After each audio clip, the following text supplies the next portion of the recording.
Կենտրոնի եթերում անցուդարձն է, եկեք միասին ու կարճ ամփոփենք օրվա կարևոր իրադարձությունները Հայաստանից ու աշխարհից։ Բարի երեկո։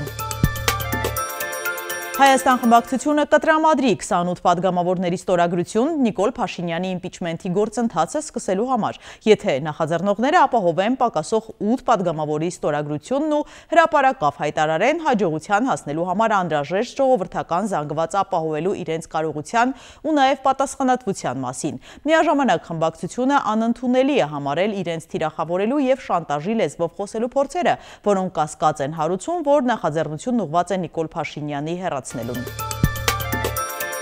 Իսկ Փաշինյանն այսօր Լոռիում մեր այցը սկսել է Վանաձորից, այստեղ հիմնանորոգվել է Սանկտ Պետերբուրգ փողոցը։ Ուրախ եմ ձեզ մեր շենացող քաղաքում տեսնելու համար, պարոն վարչապետ։ Դժգոհ ենք շենացման տեմպերից։ Չէ, երևում է ահագին լավ բան, ահագին բարեփոխություններ կան։ Ես տեսնում եմ, ինչը լավ է տեսնում եմ, ինչը վատ է տեսնում եմ։ Ինձ հուշելու անհրաժեշտություն չկա։ Ես եթե խնդիրներ կան, խնդիրների մասին խնդիրները տնակների հարց։ Գյումրիի քաղաքապետարանը համալրվում է այսպես ասած յուրայիններով։ Քաղաքապետի առաջին տեղակալ է ընտրվել Ավետիս Առաքելյանը, որը Վարդան Ղուկասյանի փեսան է։ Երկրորդ տեղակալը Ղուկասյանի ընկեր ու Գյումրիի նախկին փոխքաղաքապետ Գագիկ Մանուկյանն է։ Փեսայի ընտրվելուց հետո Ղուկասյանը հայտարարել է, որ նրանից ավելի շատ է պահանջելու։ Կտեսնեք, որ կողքից իմ կաբերով ինչքան ներդրումներ եմ բերելու Գյումրի քաղաք, ինչքան որ արել եմ, այսքան որ ասում էի 100 միլիարդ, 120 միլիարդի անհատը շինարարություն է արել, այդ խոսքերը պատահական չեմ ասել, կտեսնեք, որ ինչքան մարդիկ տեսնելով, որ ես դարձել եմ քաղաքապետ, Գյումրի քաղաքում ուզում են ներդրումներ անել, ինչ որ ասել եմ, քիչ եմ ասել, ինչ որ քարոզարշավի ժամանակ ասել եմ, որ այս եմ անելու, այն եմ անելու, այն եմ անելու, դրանք շատ քիչ է։ Այնպիսի տպավորություններ, որ ընդհանուր հայտարարի եք կոմունիստների հետ, հա։ Գրեթե բոլոր կոմունիստների հետ ընդհանուր հայտարարի, չգիտեմ, ինչպես պետք է կանք, ճիշտ ասած, այդքան շատ ծանոթ չեմ, հոկտեմբերի չեմ եղել, պատիվ չեմ ունեցել, հոկտեմբերի լինելու, բայց ասենք անիմաստ դեմքը վիարգել հանձնաժողովի նախագահի կամ տեղակալի այդ ուղղակի, ասենք, պոպուլիզմ է կամ ցուցադրություն, որին ես դեմ եմ։ Անտոկոս փոխառություն եւ նվիրատվություն ստացած եւ կոռուպցիոն սկանդալի կիզակետում հայտնված ֆինանսների նախարարը հրապարակված փաստերի եւ բարձրացված աղմուկի վերաբերյալ մտահոգություններ չունի։ Ասում է, տեղեկությունները, որը փաստաբանները հայտնել են, վերցրել են իր հայտարարագրից։ Իրավապահները թեև դեռ քրեական վարույթ չեն նախաձեռնել, սակայն վերաքննիչ հակակոռուպցիոն դատարանի արձանագրած հանգամանքները հարցեր են առաջացրել պետական պաշտոնյայի եւ նրա մերձավորների բիզնես կապերի եւ ֆինանսական շարժերի շուրջ։ Պատմությունը իրականում հետևյալն է, երբ որ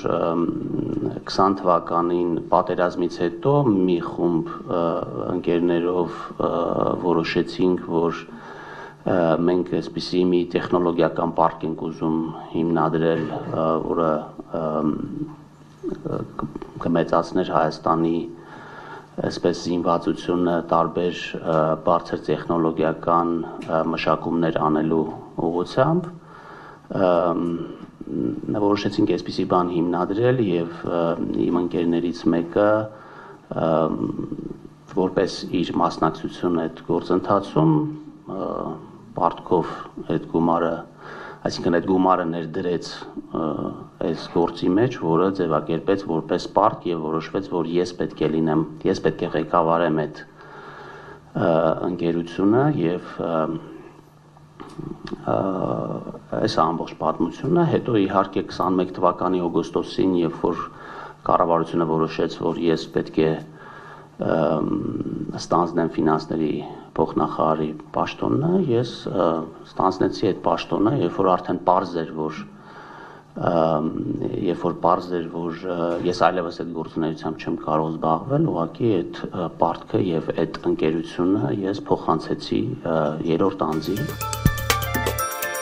ԿՊԱ-կան պատգամավոր Գագիկ Մելքոնյանի մասնակցությամբ ավտովթար է տեղի ունեցել, Լենինգրադյան փողոցում 4 մեքենա է բախվել։ Ամենաքիչը Մելքոնյանի մեքենան է վնասվել, քանի որ ամենավերջում է եղել։ Հանդիպակաց կողմից այդ մեքենան խփեց մի 3 մեքենայի, 4-րդը մենք էինք։ Մեր թեթևային հենց որ ստացվում։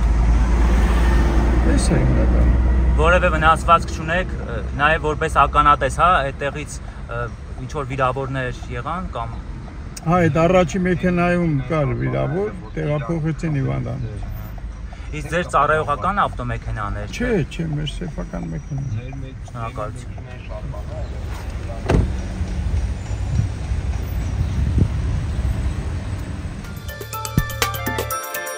Պուտինը լրագրող Պավել Զարուբինին ցույց է տվել Կրեմլում գտնվող իր բնակարանն ու խոստովանել, որ վերջին 3 տարում գրեթե ամեն օր այնտեղ է գիշերում։ За этим роялем успеваете иногда играть? Очень редко.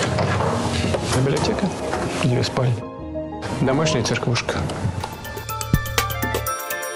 Թուրքիան մի ամբողջ քաղաք մարիխուանայի ազդեցության տակ է հայտնվել։ Պատճառը ոստիկանների անփութությունն է։ 25,000 բնակչություն ունեցող Լիջե քաղաքում իրավապահները 20 տոննա մարիխուանա են այրել։ Թանձր ծխի պատճառով բնակիչները հայտնվել են թմրանյութի ազդեցության տակ։ Մի քանի օր նրանք թունավորման ախտանիշներ են ունեցել, այդ թվում գլխապտույտ, սրտխառնոց եւ հալյուցինացիաներ։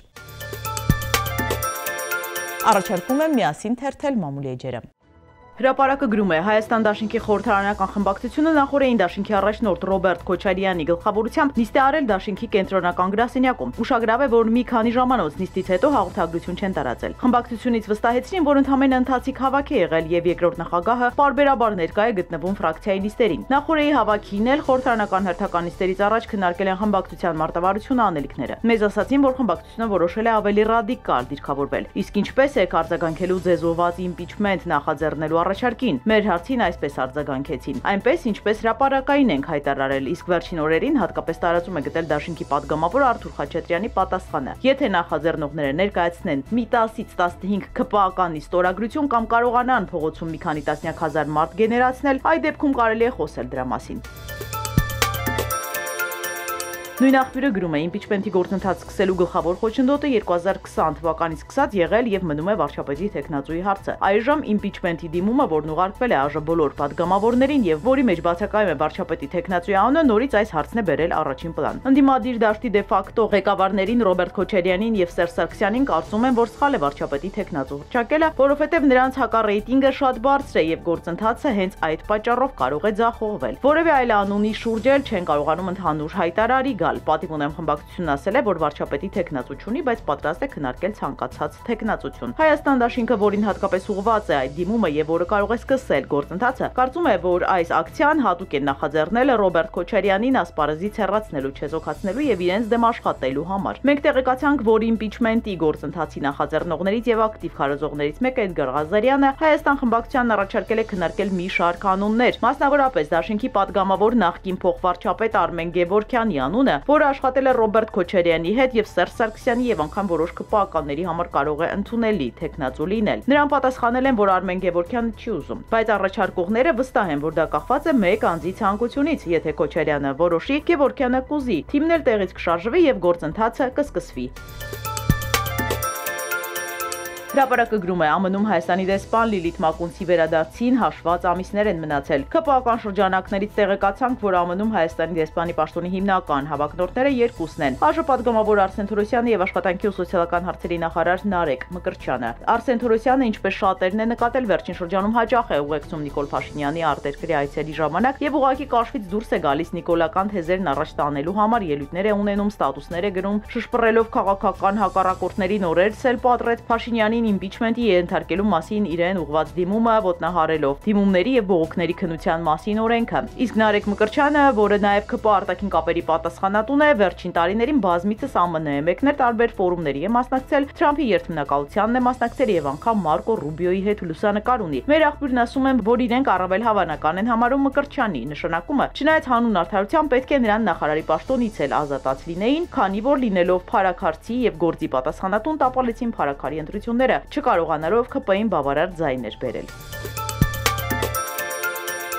Հրապարակում կարդում ենք Երևանի նոր վարչական շրջանի ղեկավարի աշխատակազմում տեղի ունեցած դեպքից հետո Հանրապետություն եւ քաղաքպայմանագիր կուսակցությունների միջև բազար է սկսվել։ ՔՊ-ում հասկանում են, որ եթե թաղապետը չազատվի պաշտոնից տեսախքի առաջ խմբակային ծեծին մասնակցելուց հետո, ապա դա իրենց չի ներելու վրդոված հանրությունը, սակայն մյուս կողմից Արմեն Զավենիշի կուսակիցները պատվի հարց են համարում իրենց կուսակցի պաշտոնավարման հարցը եւ շատ արմատական են տրամադրված։ Հենց դեպքի օրը Հանրապետության կուսակցության ակտիվը մի քանի ժամ քննարկել է կատարվածը եւ որոշել, որ իրեն հարգող ցանկացած տղամարդ սադրանքներին այդպես պետք է պատասխաներ։ Ուստի կոալիցիոն գործընկերներին բաց տեքստով շանտաժ են արել, որ եթե նման որոշում կայացվի եւ իրենց թաղապետին պատժեն, գործից ազատեն, ապա Երևանի ավականյում իշխանության կոալիցիան կքանդվի եւ ՔՊ-ն կկորցնի նաեւ Երևանը։ Եղանակ ջերմաստիճանը չի փոխվի, Երևանում ապրիլի 3-ից 3-ը, 4-ին 6-ից 3-ը, 7-ի գիշերը սպասվում է առանց ստեղումների եղանակ, ապրիլի 5-ի երեկոյան ժամերին 6-ի գիշերը 7-ից 8-ից 3-ը սպասվում է կարճատև անձրև, հնարավոր է նաև ամպրոպ, իսկ ահա Մոսկվայում եւ Մերձ Մոսկվայում ձյուն է տեղում։ Անոմալ եղանակի պատճառով ծառեր են տապալվել, վնասելով մեքենաներ եւ էլեկտրակալներ։ Ճանապարհներին խցանումներ են, տուժածների մասին տեղեկություն չկա։ Այս տարածքում ձյան ռեկորդային են վերջին 116 տարվա ընթացքում։ Люди бегут, но как бы редко.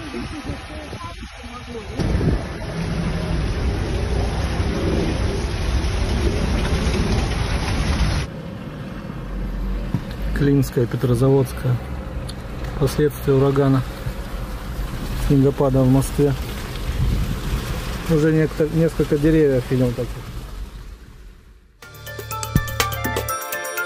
Սիրելի հետևորդներ, եկեք կատարենք մի քանի պարզ քայլ մեր YouTube-յան ալիքը զարգացնելու համար, ձեզանից մի քանի վայրկյան է պահանջվելու։ Հավանում եք այս հաղորդաշարը ու բաժանորդագրվում։